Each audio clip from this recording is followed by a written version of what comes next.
As for our brethren, says that prayer, of the whole house of Israel, who are in distress or captivity on sea or on land, may the all-present one, Hamakom, have compassion upon them and lead them from distress to relief, from darkness to light, from oppression to freedom, now, swiftly, and soon. Vinomar, Amen. So the melody is new. A.B. Rottenberg composed it in the late 1980s. The prayer is not new. It appeared in a High Holidays prayer book known as Machzor Vitry, a 12th century French prayer book. It even appeared in a 9th century Babylonian prayer book of Rav Avram Gaon. So this prayer for hostages was said when the Torah was out. Why? Because that's when the most Jews gathered to hear the Torah. The language might sound a little bit familiar because it's in that Passover Haggadah we use every Pesach. From darkness to light, from captivity to liberation. That's the Haggadah's way of describing the enslaved Hebrews leaving Egypt. They went from darkness to light, from captivity to freedom. And then there's this famous line in the Haggadah, B'chol dor v'dor, in every generation, we are required to see ourselves as if we personally went out of Egypt. Now, we say that at every Seder.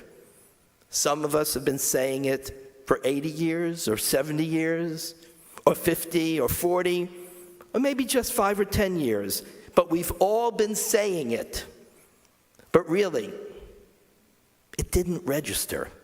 Slavery? We haven't thought of Jews being enslaved since the Soviet Jewry movement back in the 80s. Israel at risk? We have to go back to the Six-Day War. As it approached, world Jewry was fearing a disaster. Another Holocaust in Israel. You know, the rabbis instructed the army to dig 10,000 graves in anticipation of a devastating war and death toll. All of world Jewry was gripped with anxiety and fear. But it was euphoria after 67. The unprecedented, lightning total victory of severely outnumbered Israeli armed forces over 3 invading Arab nations. We, and by we I mean Israeli and world Jewry, we felt invincible. They, meaning our Arab neighbors, they would never try this again. The defeat, the humiliation, never. And that overconfidence led to the disaster of the 1973 Yom Kippur War. Over 3,000 Israeli soldiers, 3,000 Israeli soldiers were killed in 3 weeks.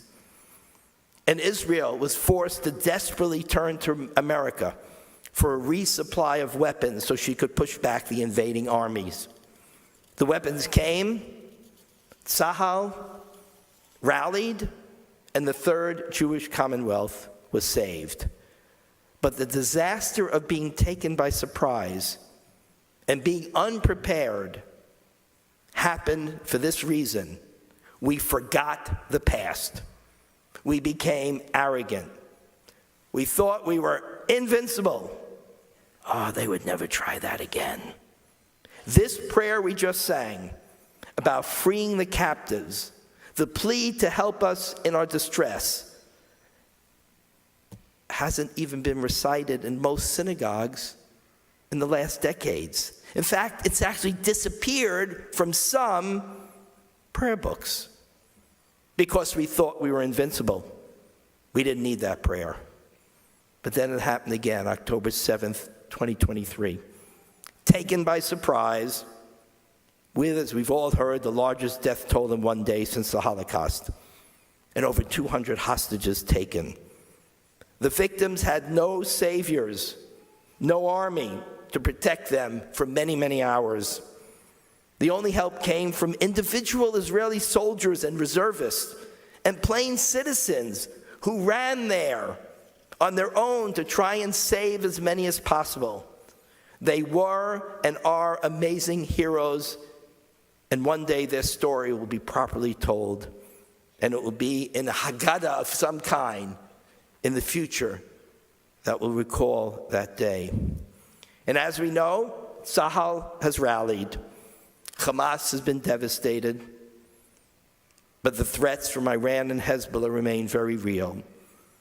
Every Israeli must be aware of where the nearest bomb shelter is should missiles fly over the northern border. Schools are closed in many places in the Golan.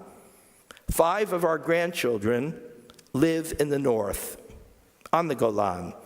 They haven't been to school for weeks because you can't gather in schools that don't have enough bomb shelter space for everyone should the sirens go off. And when they go someplace, they are made aware of where the closest shelter is. Now, our great-granddaughter's birthday party yesterday, we were watching on Zoom, FaceTime for a few minutes. And we noticed that it wasn't in our son Zev's house in Zichron Yaakov where it was supposed to be. Rather, it was in our granddaughter Eden's apartment, Eden and Zaki, in Pardes Chana. And I wondered why. So Eden told us. Sirens had gone off in Zichron Yaakov, so they had to move the party to Pardes Chana. That's how Israeli children in the north and all over Israel are living. Do you hear one iota of empathy or sympathy or concern for those Israeli children in the mainstream media? Not a word. Tourism almost shut down. Most airlines canceling flights. Israel is on high alert every day, 24 hours a day. All this because she was caught unaware, unprepared, and because, like us, Israeli leaders and many Israeli citizens thought they won't dare. Just last month, Israel became aware of an imminent attack planned by Hezbollah with hundreds, if not thousands, of rockets that was about to take place, to be followed by an invasion from the north to try and do another October 7th in the Israeli towns and kibbutzim near the border. Israel chose this time to preempt, sending 100 jets to strike at the missile launchers and the missile storage rooms, destroyed 6,000 before one was even launched. To save face, Hezbollah launched 300 missiles and drones, but Israel was prepared. Most never even reached Israeli airspace. The rest landed harmlessly or were destroyed by Iron Dome. There is an enormous lesson to be learned here. Dorsheni, it says, listen, learn. In 1967, Israel saw the attack coming, launched a preemptive attack that led to the Six-Day War, lightning victory against 3 invading Arab enemies. 1973, out of a combination of arrogance and pressure from other nations, Israel did not preempt, and we lost 3,000 soldiers and nearly lost the state.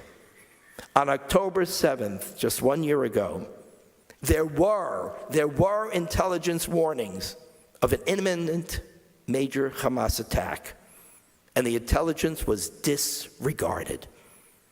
Can't be, said the so-called experts. Can't be. They wouldn't dare. It's a bluff. Exercises to keep them occupied and busy. They won't dare. Dare they did. They attacked. We were on the defensive for nearly a day, resulting in the murder, rape, beheading, and burning alive of almost 1,200 Israelis, some non-Israelis who just happened to get in the way, and the taking of over 200 hostages, many still in captivity today.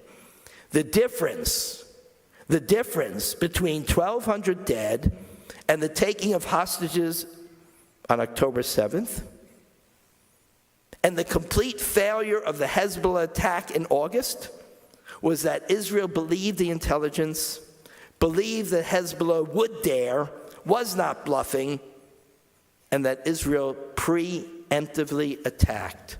October 7th, 1,200 dead. August 23rd, 2024, nobody dead. And here's the other difference. October 6th, the day before the massacre, Israel was a divided nation. We saw it on TV. Demonstrations up to 100,000 people. It's not that big a country. We're impressed in America with 330 million people. If 100,000 gather, that's big. Israel's 8 million. And 100,000 in the streets. Fighting over important issues, yes. But quarreling and fighting rather than listening and compromising and seeking solutions. This signaled to our enemies we were divided, we were weak, and we weren't focused. And they were right. But after the October 7th massacre, the very places that had been created for demonstrations, that had signified the divisions in Israel, those very same places now became bases for providing aid to the injured and to the soldiers going off to battle. Those who had faced off against each other before October 7th now found common ground, and a united Israeli nation was fighting back and helping the victims and the soldiers, even before a confused, embarrassed, and shocked government could organize and rally to help the victims and the soldiers.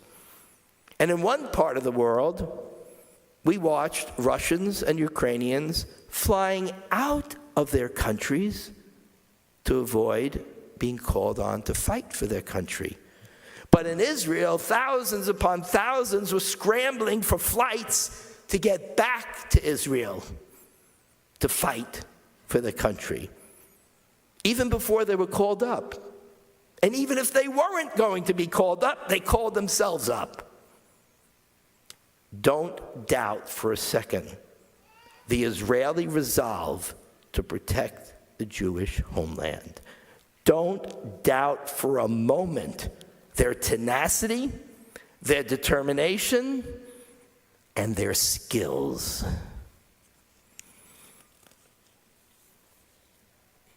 Yes, we thought that prayer about the hostages and murderous genocidal enemies was behind us. And we were wrong, and we were wrong. Al chet shechatanu lefanecha. Our arrogance, our refusal to remember history led to terrible, terrible consequences. You know, American Jewry, we suffered from a similar arrogance and a disregard for history. We were taken by surprise here in our own country as the elite campuses around our country exploded in anti-Semitism, hatred of Israel, Jew hatred, hatred of America. And we were stunned. We were in shock. Jewish students were harassed, blocked from going to class. American Jews were allied with great liberal and civil rights causes that we identify with and we fight for. Women's rights, LGBTQ rights, Black American rights. We were stunned. We were taken aback. We were shocked when some of those groups turned not just against Israel, not just against us, but in support of Hamas, in support of a terror group. And Jews active in some of those movements were told it's either ditch your Zionism, your connection to Israel, or leave our groups. You're not welcome here anymore. And those groups are fighting internally now, a very strong battle between those who stand with good and those who stand with evil. And we have to stand in those movements with those who are fighting for good. A young Jewish student at Harvard University was living in a lesbian dorm at the university. They told her, "You are a lesbian or you are a Zionist?" She answered, "You got that wrong. I'm a lesbian and I'm a Zionist." And they threw her out of the dorm, literally. The university did nothing about it. So we couldn't understand any of this. Israel's enemies told us over and over again, no, we don't want a Palestinian and Jewish state side by side. We want all of it. We want all of Palestine. No Jewish state, no Jews in the Middle East. Israel tried three times to give them a state. And how were those offers met? Intifadas. Intifadas that claimed over 1,200 Israeli lives. People don't remember that. Those intifadas took 1,200 Israeli lives. Give them Gaza, we were told. That will give peace. And so we did. And they started to launch thousands of missiles at Israel and spent the billions in aid. Billions. A lot of it from us, American taxpayers. Building tunnels and a war machine. Well, how about this? Give the Gazans economic opportunities. That will bring them peace. And so Israel did. Every day, 15 to 20,000 crossed the borders into Israel, kibbutzim, towns, villages, on the Israeli side of the border, and went to work. And those very Gazans who had been working in Israel, welcomed into the homes of the Israelis that had given them good jobs, came back on October 7th and participated in the murder and the rape and the burning alive of those very Israeli families who had welcomed them into their businesses and their homes. Our naivete, our false sense of security, the refusal to remember what we learn every Purim. There is a Haman in every generation. A Haman in every generation who arises, who wants us dead. No more naivete. No more dismissing their calls to destroy Israel as hyperbole. No more ceasefires. There was a ceasefire with Hamas and Hezbollah on October 6th. Why has everyone forgotten that? Now is the time to end Hamas's reign of terror in Gaza. Now is the time to remove Hezbollah before another October 7th disaster comes, this time from the north. Taking out the terrorist leader Nasrallah, he was Haman, he was Hitler. And then taking out his successor in less than 48 hours, hammering Hezbollah every day, taking the fight to them in their territory, not in ours, killing their leaders day after day is how you defeat a genocidal, relentless enemy. So the lesson we need to learn of October 7th is this: ceasefires do not bring security. They guarantee future wars and worse attacks. The only thing that brings a good level of security is winning. That's the only thing that works in the Middle East for sure. Winning. And we see that lesson has been learned by Israel. Hamas wants a ceasefire so she can reassert her leadership in Gaza, resupply her weapons, repair her tunnels. The West hasn't yet learned this lesson. We still have Iran, through her proxies, shooting at American ships, American military bases, international shipping. And what do we get? Proportionality, restraint, and don't escalate. But here's the reality. Until Iran's power is neutralized and the proxies defeated, this will just continue, month after month, year after year.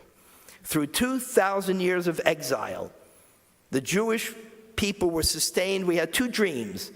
The first was considered so fantastic that it was relegated to messianic times. And that dream was that a dispersed and powerless people would somehow, someday reclaim its ancient homeland. We believed that and dreamt that for 2,000 years. The second dream was that in the long interim before the coming of that Messiah, Jews would find a welcoming haven in the diaspora. After the Holocaust, both dreams came true. Two great centers of Jewish life emerged: a sovereign Israel and a self-confident North American Jewry, the most successful diaspora in all of Jewish history. Together, Israel and North America contain close to 90% of the world's Jews. These two centers have presided over the post-Holocaust renewal of the Jewish people. But on October 7th, both of those dreams were challenged: the security of the Jewish state and the security of the North American Jewish community. But we're meeting those challenges. Ben-Gurion famously said, "In Israel, to be a realist, you have to believe in miracles." That's why Hatikvah is our national anthem. That's why the shofar is the most penetrating symbol of the high holidays. Tekiah, success, power. Shivarim, something's broken. Teruah, we're literally crying. We can't even catch our breath. But how do we end? How will we end all of that tomorrow night? You all know. You will come here, you'll fill this room and that room, waiting to hear with your children and your grandchildren, your great-grandchildren, your friends, your Jewish community, the powerful Tekiah Gedolah, that sound of triumph, that sound of confidence, the knowledge that this will be a better year. We will fix the brokenness. We will replace the crying with sounds of laughter and love. Israel has begun to restore the deterrence that's so critical to her success and her security. Israeli intelligence and Tzahal have wowed the world with their amazing and unprecedented successes in the last few months. Hamas will not rule again in Gaza. The Hezbollah threat will be pushed back. And North American Jewry, in fact, all of diaspora Jewry, has made it clear: we will not expunge Israel or Zionism from our identities. We will not surrender the college campuses to the haters of Jews, of Israel, and of America. That tiny, miraculous country that per capita does more for humanity and the world than any people or nation on the face of this earth will not be stopped, will not be intimidated. And I'm not just throwing out platitudes, false hope. It's true, and I'll tell you why. We have friends. We have so many who know that Iran is the threat. We have friends in America, in Europe. The Abraham Accords are strong. Not even a hint of any of the moderate Arabs pulling out, because all of them agree Hamas cannot rule in Gaza anymore. When Iran launched the 300 missiles at Israel, the United States, the UK, France, Jordan, all joined in defense of the airspace around Israel, an unprecedented event in modern history. The Saudis shared intelligence, allowed use of their airspace. America has sent massive military assets to the region to thwart Iran. Now that's the problem. Do I think that thwarting Iran and her proxies is enough? Absolutely not. Iran's economy must be weakened. Any attacks by her proxies must be met by massive retaliation against Iran herself. For if not, it will continue, and full-out war will be inevitable. Do not in any way diminish the extraordinary support the American people and the government of America has given to Israel in these difficult months. America stands with Israel at a 70 to 75% rate. In fact, I guess after Taylor Swift, it's the most popular in all of America. Congress has its anti-Semites. We know that, and we know who they are. 2 of them lost their elections. And bills supporting Israel are passed with majorities approaching 95 to 97%. The American public is disgusted with the hatred and violence that emanates from those pro-terror demonstrations, has been furious with the universities for not controlling them. Israel is united on defeating Hamas and pushing Hezbollah back. And in America, we have seen a resurgence of commitment to Israel and an interest in many things that are Jewish. Requests for classes in Judaism are skyrocketing. There's an increase in the number of people seeking to convert to Judaism. The greatest historian of American Jewish history in our day, Dr. Jonathan Sarna, he has a message for us. His studies show that the overwhelming majority of young American Jews, close to 75%, feel deeply, deeply connected to Israel. Indeed, he writes the following: the bulk of American Jews say they feel more connected to Israel since October 7th than before. They're not running away. They're running towards. Since October 7th, we are seeing the beginning of an exciting revival in American Jewish life. What one study recently described as an explosion in Jewish belonging and communal participation that is nothing short of historic. That's Dr. Jonathan Sarna.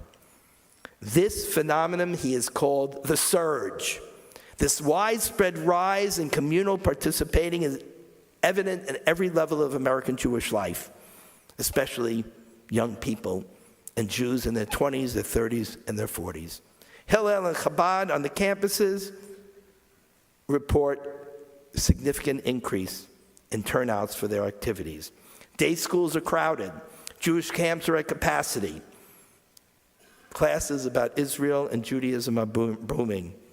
We are responding. We are regrouping. We're finding out who our friends are, who we can engage in dialogue and get them to understand, and who as well just plain old anti-Semites and Israel haters.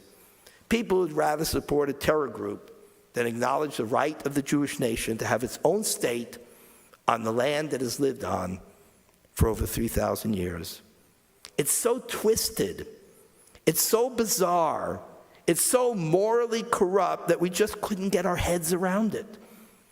Well, it's time to live in the real world, because naivete and ignoring reality gets people killed. And we will succeed because of who we are. So let me tell you who the Jewish people are as I conclude.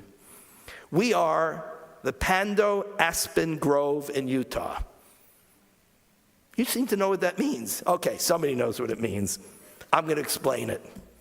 The Pando Aspen Grove is considered one of the oldest and largest living organisms on Earth. It's a colony of aspen trees that has a single root system from which thousands of individual trees sprout out. So when you look at the grove, it appears to be a forest of separate trees, but it isn't. All the trunks are identical genetically and interconnected through the one root system. It covers over 1,000 acres, and it's about 80,000 years old. A single organism, and its resilience and longevity on this earth is unmatched. That's the Jewish people. We are all interconnected through a root system of Torah, of Israel, of Jerusalem, and of history. We may not be 80,000 years old, like that aspen grove, but we have more longevity than any nation on earth. No movement, no hatred, no jealousy can ever undo that. Mark Twain was right when he said, those Jews are unique. They are immortal, and their contributions are way beyond their numbers. In modern parlance, we would simply say, those Jews punch way beyond their weight. So what is the secret of Jewish immortality that Mark Twain describes? It's because we are one nation. We are one people, cantankerous, but united when we need to be. And we need to be that now. We are, and we will be. And the coming year will be one of blessing, strength, and peace. There's a bumper sticker becoming very popular in Israel now. And it reads as follows: our story will have a good ending. Our story will have a good ending. You know who spoke those words? Those words were spoken by Sarit Zussman at the funeral of her son, Ben, a soldier who fell in Gaza. And her final words in that eulogy was, our story will have a good ending. So that is how we will enter this new year of 5785. With that bumper sticker message from a bereaved Israeli mother, our story will have a good ending. Because we are Am Echad, one nation. We are Lev Echad, one heart. Am Yisrael Chai, we are proof, living proof that the people of Israel are alive and strong, and the future is bright. And we will not give up on or forget those hostages languishing in the hell of Gaza. So sing with us. Sing with the cantor. Achenu kol Beit Yisrael, hanutanim b'tzara uvashivya. Take your cards and join us so we send this prayer into the heavens and across the sea. Achenu kol Beit Yisrael, Achenu kol Beit Yisrael, hanatunim b'tzara uvashivya, haumdim bein bayam uvein vayabasha.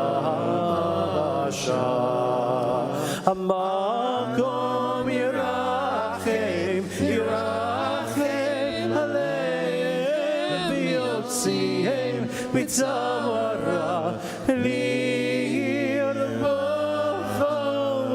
me'afel aliyobura, v'yibur le'geulo ashdam, bagala u'bizman garim. Hamakom yirachem, yirachem aleim, v'yotzihem mitzamara, lirbocho me'afel aliyobura, v'yibur le'geulo ashdam, bagala u'bizman garim. May the all-present one have compassion upon them, lead them from distress to relief, from darkness to light, from oppression to freedom, now, swiftly, and soon. And we all say, Amen, the Amen, and Shana Tova.